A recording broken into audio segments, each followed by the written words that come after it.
Às vezes, por falta de conhecimento, é importante buscar um advogado, um profissional que possa esclarecer, orientar. Mais um episódio do Recorde Jurídico nessa temporada 2026, direto do Unicet, Centro Universitário Unicet. E nessa parceria, essa estrutura incrível que a gente tem aqui, com diversos cursos, práticas. E hoje a gente recebe no nosso estúdio a doutora Normélia, que está advogando, vamos dizer aí, há uns 15 anos. É muito tempo de carreira, viu, pessoal? E 17 anos de docência, tendo formado diversos profissionais que a gente vê aqui em Teresina. E hoje eu quero falar sobre advocacia previdenciária e a importância, né, no meio da capacitação. Seja bem-vindo ao nosso episódio. Muito obrigada, bom dia. É um prazer, é uma honra estar aqui, Davi. Obrigada pelo convite. Né? Fico feliz. Eu gosto muito de falar, né, do que eu faço. Eu amo o que eu faço, né? Tanto a advocacia, tanto o magistério, uma coisa que eu gosto muito. E como você falou, né, também sou professora durante 17 anos, direto dando aula, palestras também, e o direito é a minha paixão, né? Tem coisas na vida que a gente só consegue sustentar se tiver amor. Imagina. E a advocacia é uma delas, né? Como é que você imagina que a advocacia mudou perante a advocacia que nós temos hoje? Que é rede social, que é tecnologia envolvendo IA, que tem facilitado muitos processos dentro do escritório, e a própria advocacia sem fronteiras. Como é que você imagina isso aí? Bem, eu tenho vivido isso, Davi, na prática, porque, como você bem colocou, hoje com internet, tecnologia, IA, tudo isso vem facilitando, vem abrindo portas, vem mudando por completo aquele formato tradicional da advocacia, né? Isso já vem de uma data mais distante até. Eu diria que desde 2013, quando foi implementado o PJE, Processo Judicial Eletrônico, Sim. Era a época que eu advogava mais na área trabalhista. Sou especialista também em direito do trabalho. E naquela época, isso foi assim uma inovação tremenda. Você imagina o advogado que tinha que sair do seu escritório, pegar um carro, trânsito e se deslocar até um fórum para protocolar uma petição, para fazer uma audiência, para fazer Custoso, tudo. Né? Custo, tempo. E aí, com o PJE, isso foi uma verdadeira revolução, né? Veio o PJE, nós começamos a protocolar uma petição lá trabalhista, isso em 2013. Em 2018, o PJE foi implantado também na Justiça Estadual Comum e Justiça Federal. Então, assim, facilitou, trouxe praticidade, economia, né? Otimização do nosso tempo, né? Daí só foram avanços, né? Tecnologia, hoje a IA, né? Quem sabe fazer uso dela, né? Até petições, até coisas criam, né? Mas, enfim, eu sou mais tradicional, eu tenho um grave defeito, eu sou muito perfeccionista. Eu faço uma petição e ela está pronta para protocolar, mas eu fico tentando melhorar, eu fico buscando correções e agregar sempre mais, né? Para a gente dar o melhor no nosso trabalho. E aí, hoje, eu vejo a advocacia, de certa forma, sem fronteiras. Não é que seja fácil, não, na verdade não é isso, mas o sem fronteiras a que eu me refiro hoje, ontem eu protocolei uma reclamação trabalhista no TRT da 2ª Região, em São Paulo. Tem um processo em Manaus, já tive processos em Belém, e temos outros, né? E eu advogo aqui tanto no Piauí, sim, como no Maranhão. O meu escritório é em Timon, porque foi uma consequência natural do meu trabalho também como professora, por ter ficado muito conhecida, né, pela indicação das pessoas. E aí as coisas foram dando certo por lá. Advogo aqui também, mas lá é o maior, né, é o foco maior, realmente. Vamos começar por aí. Como é que você imagina que seja a estruturação de um escritório de uma maneira saudável? Em qual sentido? Davi, eu tenho uma previsibilidade de casos.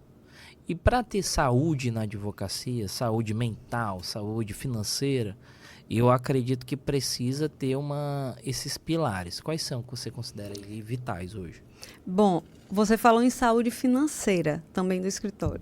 Uma grande questão que às vezes é confundido, e isso não é só por parte do advogado, por parte também de empresários, de empresas, instituições de ensino, que às vezes é confundido o patrimônio empresa com o pessoal. Aquilo que é auferido como renda, como faturamento para um escritório, para uma empresa, seja ela qual for, que é gerida pelo próprio profissional, né? O advogado, né? O empresário em si, ele precisa entender que esses valores, esse faturamento, não pode ir para o bolso dele como, né? Como simples oferir essa renda ou esse faturamento é meu. Não pode ser pensado dessa forma. Porque se assim for, a empresa não vai funcionar. Porque o escritório é também hoje uma empresa, né? Você tem que ver custos, não pode pensar em gastar tudo com coisas que não são essenciais, porque vai acabar minando, né? Então tem que ter essa percepção, esse cuidado, né? Na gestão aliada a isso, sabendo que aquilo que entra é uma receita que precisa ser gerida de maneira que se sustente. Né? Que haja essa condição de continuar a atividade. Por quê? Porque a advocacia ela também é sazonal. Há meses em que você recebe muito, né? Processos que você levou 2, 3, 4, 5 anos, e aí você recebe uma boa RPV, um precatório, mas isso não acontece todo mês. Né? Não é todo dia que vai entrar um valor significativo. Entram aqueles menores, daqueles honorários contratuais, rotativos, né? Porque eu especificamente não trabalho exclusivamente numa área, porque por já estar um bom tempo no mercado de trabalho e já atuava em outras áreas do direito, sempre está vindo, né, causas que acabam mantendo ali, digamos, o escritório até sair aqueles processos mais demorados. Né, que exigem mais tempo, mais dedicação. Então, essa gestão ela tem que ser pensada dessa forma. A saúde financeira do escritório, como de qualquer outra empresa, precisa ser administrada pensando assim, amanhã pode não entrar o que entrou hoje. Então, como é que eu vou ajustar, como é que eu vou sustentar o escritório durante o ano, pensando, vão ter aquelas causas pequenas que sempre tem para a manutenção, mas eu tenho que pensar que pode não ter, né, no mês seguinte. Então, tem que pensar assim, com essa consciência, né, financeira. Isso é legal, porque é uma das maiores dúvidas dos advogados hoje em dia. Qual é o meu custo mínimo com o escritório e o meu custo mínimo com a minha vida, para que eu possa entender que, tipo, por mais que entre 100 mil num mês muito bom, no outro mês pode entrar 10 mil. Como é que a pessoa faz para se organizar para poder saber isso? Você tem um planejamento mensal, um planejamento semestral? Como é isso aí, Nomelda? Dá essa dica para nós aí. Seria isso mesmo. É um planejamento mensal que eu penso para o ano. O mensal por quê? Porque você tem despesas fixas, aluguel, luz, internet, tem a pessoa que trabalha, aí fora isso tem aquelas taxas, aqueles custos extras que aparecem, a manutenção da impressora, do ar-condicionado, né? Daquelas coisas não conta, que né? não conta, mas vai sair. Material de limpeza, café. Mas vai sair. Aí às vezes a pessoa diz assim, eu lhe falo porque eu já tive essa experiência. Ainda tenho, né? Desde 2020 eu tenho escritório, abri o escritório na pandemia. Aí eu achava, por exemplo, a minha primeira experiência, que o aluguel era 2.900, era no Rio Poti na época. Aí 2.900, são 4 sócios, cada um vai pagar R$800, tá bom, né? Mas não é só isso, aí disseram que não é isso, né? Não. E no meu caso, eu sou sozinha. Eu sou a dona do meu escritório, então eu tenho que ter esse controle. Né? Eu mesma faço a minha gestão, porque tem coisas... Por mais que a gente saiba que precisa delegar, tem certas coisas que nós temos um apego, né? Uma preocupação. Não é falta de confiança em ninguém, mas é realmente uma coisa que passa pelas minhas mãos, porque eu tenho eu preciso ter esse controle. Mas acaba dando certo, né? Eu consigo fazer esse planejamento pensando nisso. Graças a Deus tem dado certo. Bora sair dessa área de escritório, bora falar um pouquinho da área da prática da advocacia mesmo. Eu gosto muito de falar que a advocacia são ajudar histórias a acontecer, né? Me conta 2 histórias que tenha te marcado durante esses teus anos de trajetória. Bom, uma foi de um senhor que foi uma aposentadoria rural. Esse senhor era um caso assim muito complexo. Na verdade, estava faltando um esforço, uma dedicação. Ele já estava com um processo em andamento há 4 anos. E o advogado fez lá o processo dele, mas não tinha conseguido resolver o X da questão, que era que ele era um caso de... o nome dele era... Ele tinha uma pessoa com o mesmo CPF, o mesmo nome e o nome da mãe. Tudo era igual. Oxi. Aí você me pergunta, como assim um CPF igual? Com o mesmo nome e o mesmo nome de mãe. Esse foi o problema. Então, como era um nome comum, né? O meu nome, Normélia, vai ser difícil. 2 pessoas com o mesmo nome e CPF. Mas um nome comum, Francisco, João, José, né? Da Silva, sempre. Então, é bem mais fácil de acontecer. E aí, ele teve essa grande dificuldade, porque o outro com o mesmo nome já estava aposentado também por aposentadoria rural. Sim. Também pela Justiça Federal do TRF1, né? Que é, nesse caso, lá no Maranhão. Numa cidade próxima a São Luís, e eu fazendo o processo dele, ele do interior de Caxias, próximo a Timon. Então, eu fui atrás de descobrir o problema e precisei justamente fazer uma diligência em São Luís para que esse processo chegasse, para eu ter conhecimento dele, entender o que tinha acontecido e fazer isso chegar no processo que eu era advogada dele, para que o juiz entendesse o que é que estava acontecendo e desvendar esse mistério. Pai, eu estou curioso para saber o final dessa história. Mas foi muito bem sucedido, graças a Deus. E o que era de fato? O problema era exatamente isso. O CPF era o mesmo, com o nome da mesma pessoa, o mesmo nome e o nome da mãe. Mas não eu descobri, fraude, não tinha. Realmente tinha não outra tinha, pessoa com o nome dele? Tinha outra pessoa. Esse era o problema. Era um problema, assim, embora fácil de resolver, ninguém sabia o que estava acontecendo. Porque o INSS indeferiu o processo dele na via administrativa, alegando que já tinha uma pessoa com esse nome e esse CPF. Sim. Aí eu fui logo pensar, bom, título eleitoral, consta o nome da mãe, eu vou logo atrás desse título. E aí nada, e não conseguia. Aí quando eu entendi que eu precisava buscar essa questão que eu lhe falei da diligência de ir a São Luís, né, na Justiça Federal, estava especificamente na 9ª Vara Federal de São Luís, onde foi descoberto isso. E aí eu peguei, fiz carga, fiz a cópia desse processo, que ainda era um processo físico na época, porque já tinha um tempo que esse senhor tinha se aposentado, e então eu consegui entender. E aí eu digitalizei esse processo lá no escritório, fiz uma petição, modéstia à parte, muito bem feita, explicando, deixando isso de forma muito clara para que o juiz entendesse, né? E então foi solucionado. Aí depois teve a audiência no processo, né? Que como era rural, o juiz precisava, Típica, né? Essa embora tivesse muito, Típica, muito. Foi assim uma coisa muito intrincada. Aí eu demonstrei que eram pais diferentes, que realmente tinha sido um erro da Receita Federal. E aí a pergunta que com certeza você deveria me fazer em seguida. Como foi que foi resolvida a questão do CPF?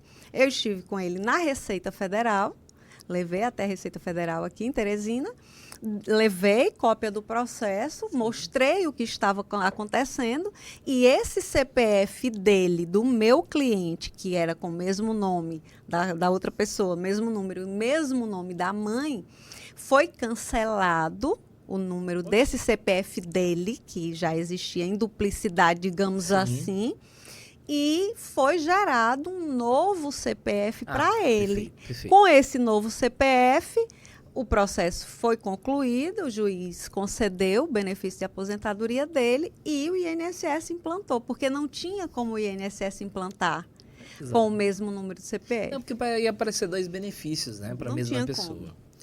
Me conta outra história. Você disse que tinha 2. Essa daí é legal. conta a outra história que te marcou. A outra, na verdade, ela me marcou por vários motivos. Não era nem que fosse uma questão tão difícil, não. Foi por conta da natureza, né? Da pessoa, da situação, de necessidade, do trabalho, do que demandou de mim, do meu emocional, que foi uma coisa que, na verdade, me consumiu muito emocionalmente. Porque a advocacia, Davi, é para quem... Aquele para os fortes, né? É para os fortes. Ela definitivamente não é uma profissão para covardes nem para os fracos. Ela precisa realmente de muita coragem, de determinação, de foco, de força, de fé e de uma força de vontade que é o que nos faz vencer. É o que nos dá a coragem para levantar todos os dias e ir lá à luta, né? E você saber que, como você falou, de transformar vidas, de ajudar pessoas, que isso é uma coisa que está intimamente ligada à minha questão do direito previdenciário, que é como eu já havia pincelado para você, que foi uma coisa que eu vivi na pele, né? Eu cheguei no direito previdenciário porque eu sofri um acidente de carro gravíssimo em 2017, que eu me emociono de falar. Eu sou uma prova de um Deus vivo. Sim. Deus me quer realmente vivo. Então, isso foi o que transformou também a minha advocacia, me amadureceu. E esse entendimento de que a gente precisa ajudar pessoas, transformar vidas, porque a advocacia transforma. Às vezes, ou ela lida com a liberdade, né, do ser humano, ou com um caso de família muito intrincado, né? Também já advoguei muito na área de família.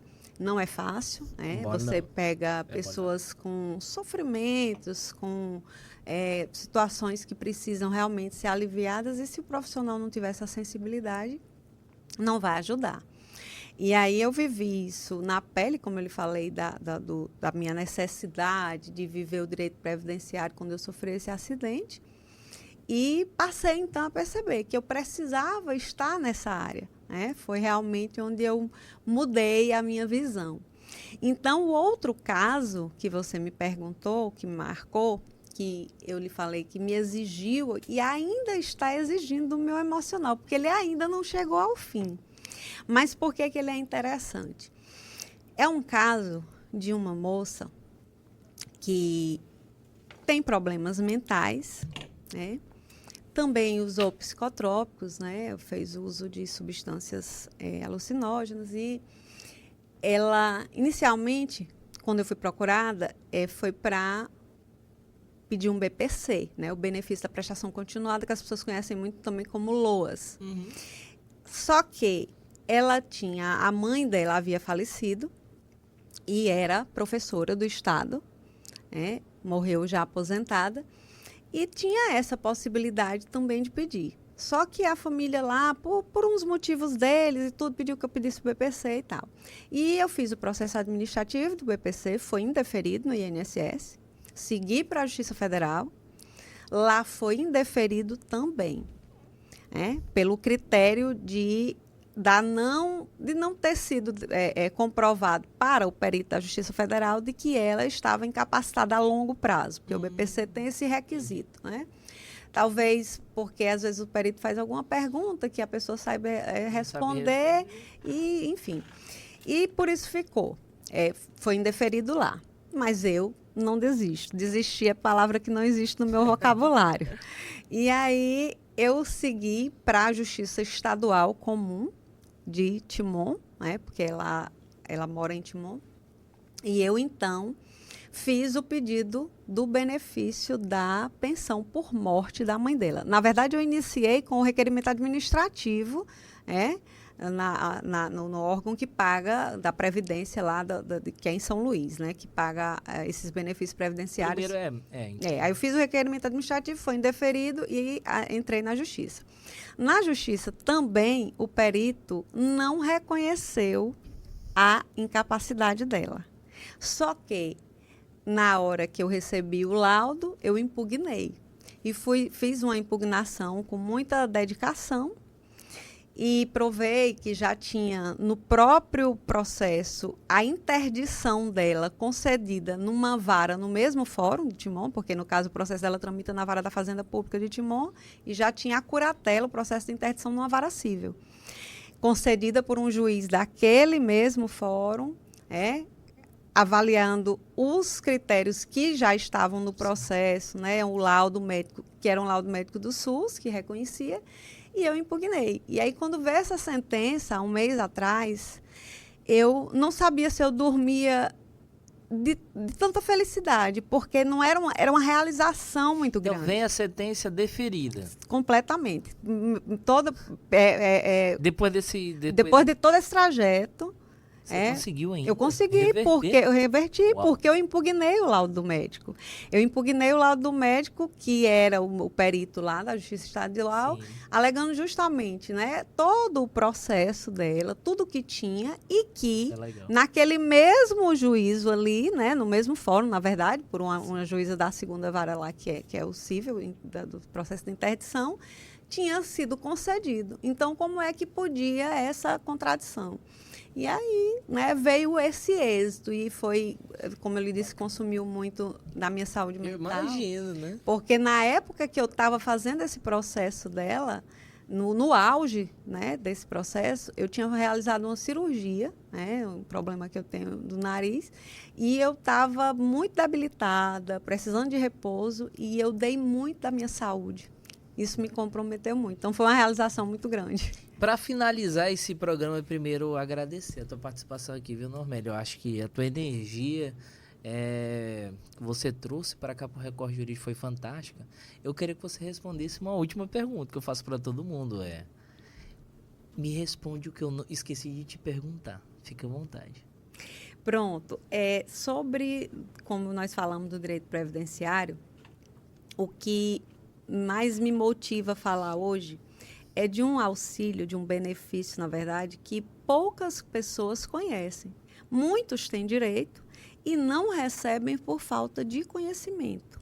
É bem verdade que hoje as pessoas já estão mais bem informadas, né, com a própria internet, muita divulgação, mas ainda precisam ser alcançadas pessoas que não têm esse conhecimento. O benefício é o auxílio acidente. O auxílio acidente, ele não se confunde com o benefício de auxílio doença, como é conhecido, que hoje é chamado de auxílio por incapacidade temporária. O auxílio acidente, ele funciona como uma indenização paga pelo INSS àquele trabalhador que sofre um acidente, seja qual for a natureza, seja um acidente de trabalho ou não, pode ser um acidente comum, caiu de uma moto, né, foi atropelado, qualquer acidente. E desse acidente, quando ele é tratado, faz uma cirurgia e aquelas lesões se consolidam, ficam sequelas. E essas sequelas trazem redução da capacidade de trabalho daquele trabalhador. Foi um braço que quebrou ou uma perna. Eu estou com um caso lá agora no escritório que essa cliente ela não sabia que ela tinha direito a esse benefício. Na verdade, eu já resolvi tanta coisa para ela.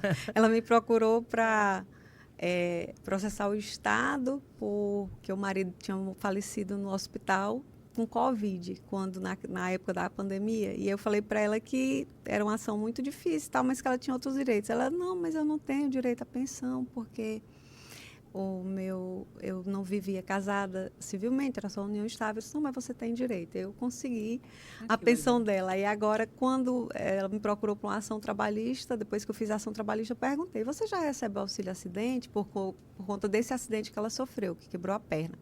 Então, quando a pessoa sofre um acidente, faz cirurgia, trata, passa por todo o processo de reabilitação, fisioterapias, mas ainda assim fica uma sequela, que essa sequela reduz a capacidade laboral desse trabalhador e ele estava segurado, contribuindo para o INSS à época do acidente, ele faz jus, ele tem direito ao benefício do auxílio acidente.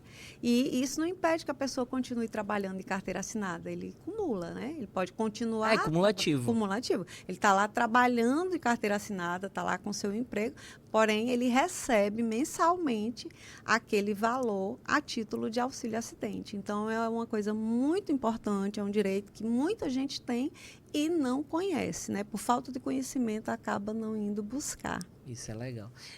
Doutora Normélia, para quem quer acompanhar mais sobre esse conteúdo e outros conteúdos do teu dia a dia, qual é o @do Instagram que a pessoa vai poder acessar? É ADV Normélia Antunes. Agradecer a tua participação no Muito Recorte obrigada. Jurídico, viu? Seja sempre bem-vinda ao que é o nosso programa. E para você que ficou até aí, te convidar para curtir, compartilhar esse episódio para aquela pessoa que acredita que esse conteúdo é extremamente importante para ela, tá bom? Você tem alguma mensagem final para o nosso público? Só que vocês devem buscar o direito, né? Alguém que, às vezes, por falta de conhecimento, é importante buscar um advogado, um profissional que possa esclarecer, orientar. Muitas pessoas deixam de buscar direitos por realmente achar que não tem ou porque não tem uma documentação completa. Então, é importante, né? Uma pessoa bem orientada não vai ficar com o seu direito perdido. Perfeito. É isso aí, pessoal. Tudo certo. Até o próximo episódio. Tchau, tchau.